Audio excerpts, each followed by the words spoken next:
Bom dia, tudo bom? Bom, chegamos em 2022 e as coisas estão mudando um pouco, né? Para quem não sabe, eu sou estudante de psicologia e por esse motivo esse canal é dedicado a falar sobre questões relacionadas à saúde mental, saúde emocional e saúde física também, né? Porque tá tudo conectado.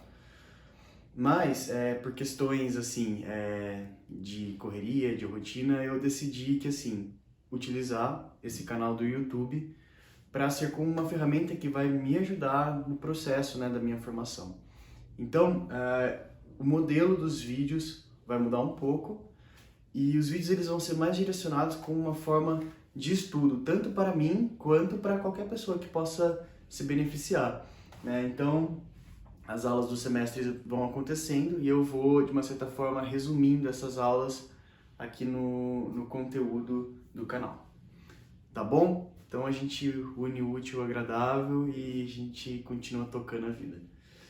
Bom, vamos começar aí com a nossa primeira aula, né, sobre psicologia humanista, que é uma das matérias que a gente está tendo esse semestre. E é uma introdução à psicologia humanista, né? Então existem várias teorias da psicologia e a humanista é uma das principais. Então a aula que a gente teve foi uma introdução, né? E no vídeo de hoje eu vou falar sobre 4 fatores, 4 pontos, né? A contextualização histórica, quem foram os fundadores, como ocorreu essa fundação da psicologia humanista, a concepção de pessoa, de acordo com essa teoria, e o jeito de se fazer ciência, que é um pouquinho diferente. Tá bom? Então, vamos começar. Bom, como que surgiu a psicologia humanista? A gente tem que voltar lá para o fim da Idade Média, que foi o início do período do Renascimento, né?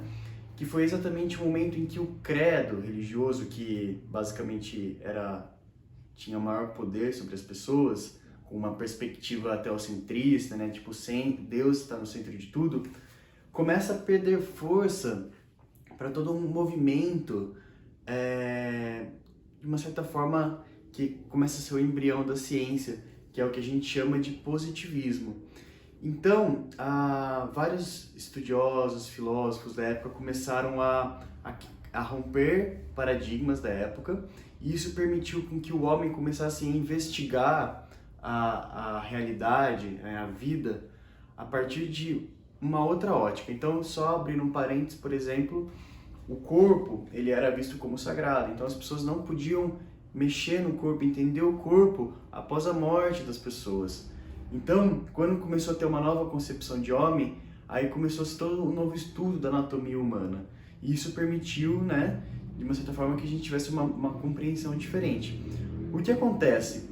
Com esse novo estudo do corpo, do homem, de uma forma assim, como foi possível na época, e sim, foi algo extremamente importante, o homem ele foi começado a ser visto como constituinte de várias partes, né? Então, tem braço, tem dedo, tem cabeça, nariz, olho, e todas essas partes constituem o homem.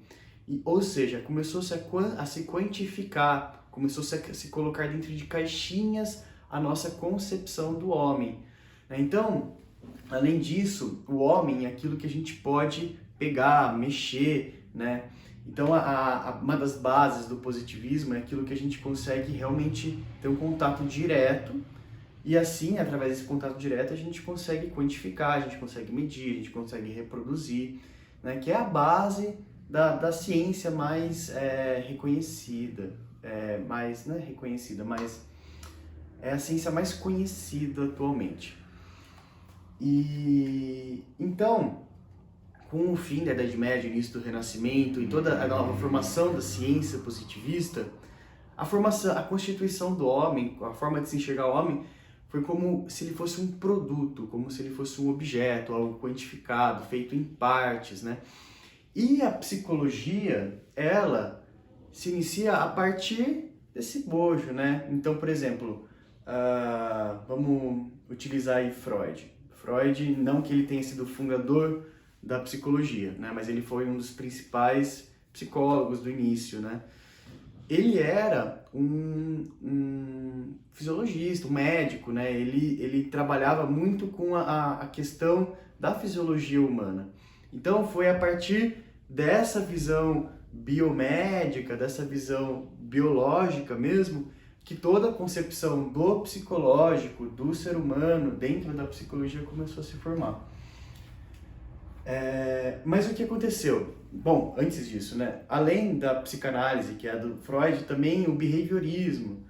O behaviorismo foi uma das principais e uma das primeiras vertentes da psicologia que mede o comportamento. E essa palavra medir o comportamento, controlar o comportamento, prever o comportamento, sabe? Então, de novo, como se o comportamento do homem fosse um resultado de muitos outros elementos, muitos outros fatores, sabe?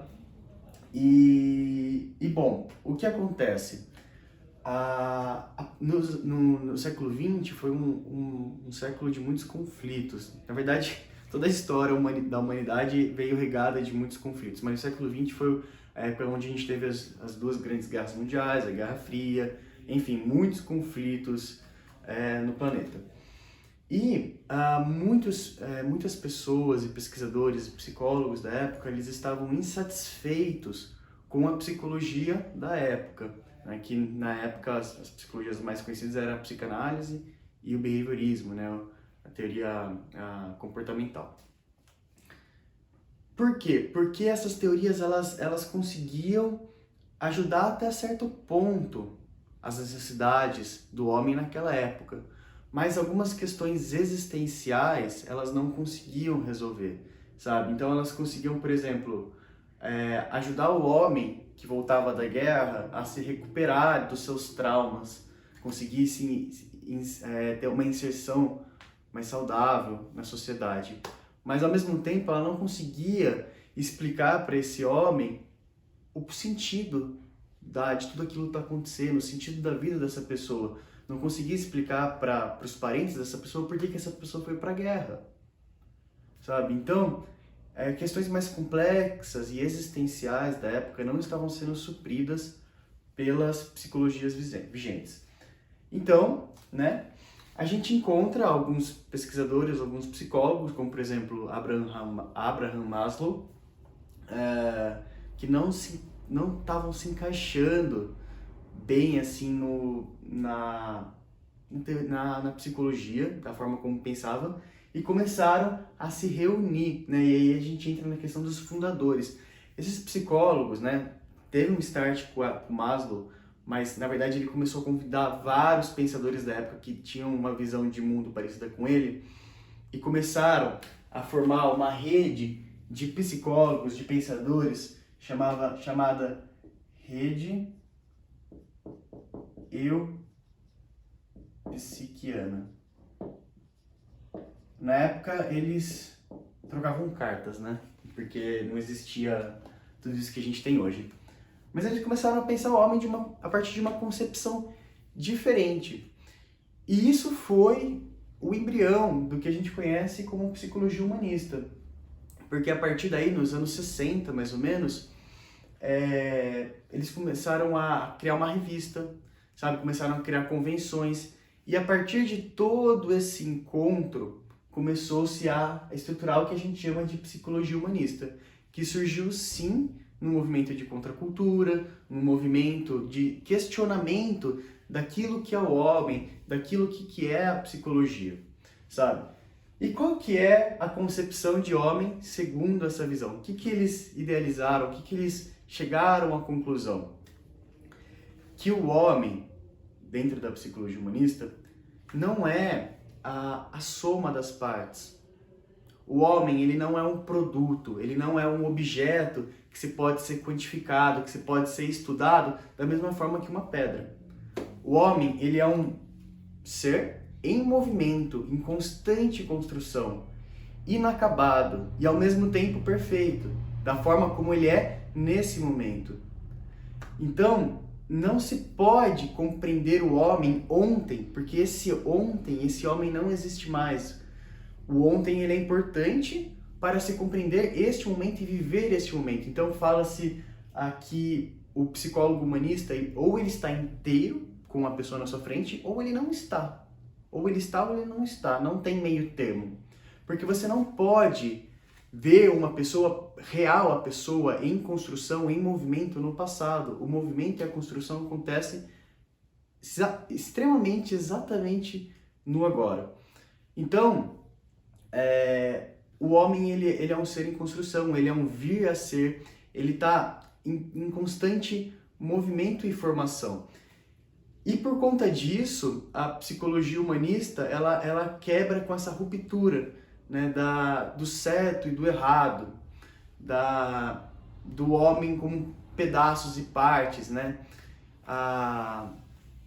Então foi feita algumas analogias assim, né, que a psicologia, a ciência positivista vai entender, por exemplo, o homem como se fosse em várias cores, né? Então cada cor tem uma emoção, sabe? É separado em caixinhas. E essa ciência que está embasando a psicologia humanista, essa filosofia, essa ciência, ela vai ver o homem como um degradê. Então não tem uma diferença entre o vermelho e o amarelo, e sim uma transição de homem, uma transição de percepção. E toda essa nova concepção muda completamente a percepção, né, da psicologia e tudo mais. E começa a se estruturar todas novas teorias, né, como por exemplo, né, a abordagem centrada na pessoa, que é do Rogers, como por exemplo a psicologia Gestalt, a psicologia existencial, a psicodrama. Então, muitas teorias acabam surgindo desse guarda-chuva que a gente chama de humanista, né? Psicologia humanista. E todas elas têm o foco no homem em construção, o homem em movimento, né? O psicodrama, por exemplo, que é baseado no teatro, né? Então, toda essa dinâmica de se relacionar com o que está acontecendo agora, como que isso afeta, como isso se reflete no nosso psicológico, no nosso modo de lidar com a vida. Bom, tô falando de uma forma bem curta e grossa, resumida, né? Mas e o jeito de se fazer ciência? É diferente. Porque a gente fala que assim, quando a gente vai estudar uma pedra, a gente consegue catalogar, a gente consegue medir o tamanho, o peso, o tipo de mineral, quais são os elementos que estão ali, entende?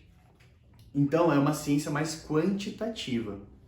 Agora, quando a gente vai estudar o homem a partir dessa percepção, a gente não, como o homem não é visto como um objeto e um produto acabado, a forma de se fazer ciência ela é diferente, ela é uma forma mais qualitativa, sabe? Então, não é feita, por exemplo, muitos questionários onde a pessoa coloca sim ou não, ou uma escala de 0 a 10. Na verdade, o pesquisador ele pergunta como a pessoa se sente a partir daquele fenômeno, a partir daquilo que está acontecendo na vida dela. E daí a inteireza daquela pessoa se manifesta. E não tem certo ou errado, é simplesmente o processo da pessoa. E a ciência, ela acaba, obviamente tem métodos, né? Porque toda ciência tem que ter método, mas é diferente. E por conta por conta de ser uma ciência mais qualitativa, muitas vezes a psicologia humanista ela não tem tanta, as pessoas não dão tanta confiança, sabe? Por achar que como não mede, como que funciona? É uma coisa mais qualitativa, de boca. Mas como a professora falou, a gente consegue perceber padrões entre as pessoas em seus compartilhares. Então a gente consegue conceber o homem dentro daquele fenômeno e consegue perceber padrões semelhantes dentro daquilo que eles passam. E a partir daí a gente consegue compreender melhor os problemas da vida e poder ajudar as pessoas de uma forma diferente. Eu não sou, assim, um pesquisador, sabe? Eu não sou uma pessoa que faz esse tipo de ciência para falar com profundidade. Eu tô falando bem por cima para dizer, é diferente da ciência quantitativa, porque a ciência quantitativa, ela mede, ela vê como um objeto estável, sabe? A ciência qualitativa é um pouco diferente. Mas sim, é uma ciência muito bonita e tão válida quanto. E é isso, né? Essa foi a introdução da aula que a gente teve. A psicologia humanista é uma abordagem muito bonita e muito ligada à pessoa, sabe? A ver a pessoa de uma forma muito diferente, assim. E espero que você tenha gostado dessa primeira aula. Qualquer dúvida, pode escrever nos comentários, tá bom? Que eu vou me esforçar para responder. Se você não deu um like, aproveita e dá um like e se inscreve no vídeo, no vídeo não, no canal, para receber, né, os nossos vídeos semanais das matérias que a gente vai aprendendo. Tá bom? Então, muito obrigado e até o próximo.